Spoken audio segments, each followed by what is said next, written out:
Gusto mo bang hahabulin kanya lalo at ikaw lang ang mamahalin niya habang buhay at hindi na siya maghanap ng iba? Ang ritual na ito ay para lang sa taong maniniwala. Ang kailangan sa ritual na ito: papel, panulat, plastik, isang butil na bawang. Pwede mo ito gawin sa iyong karelasyon o ka-LDR. At magugulat ka na lang sa magiging resulta nito dahil hahabulin ka sa taong ginawan mo nito.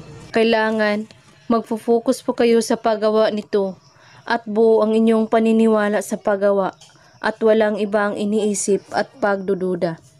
At ihanda mo ang iyong sarili. Kunin mo ang bawang at balatan mo ito.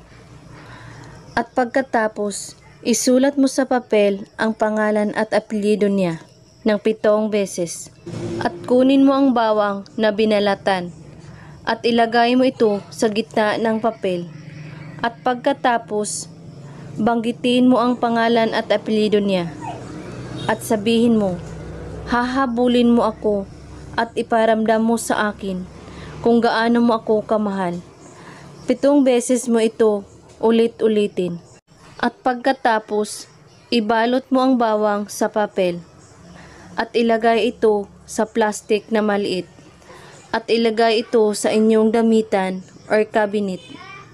Kinabukasan, kunin mo ito at ibahon ito sa lupa. Kapag sumibol ang bawang, ay matutuwa ka na dahil unti-unti nang matutupad ang iyong mga kahilingan sa buhay. At hayaan mo lang ito. Gawin ito sa Friday lamang, kahit anong oras at araw. Basta't buo ang inyong paniniwala sa paggawa at walang ibang iniisip at pagdududa. At kung may katanungan po kayo ay magko-comment lang po sa baba. Maraming salamat sa panonood. May God bless us all.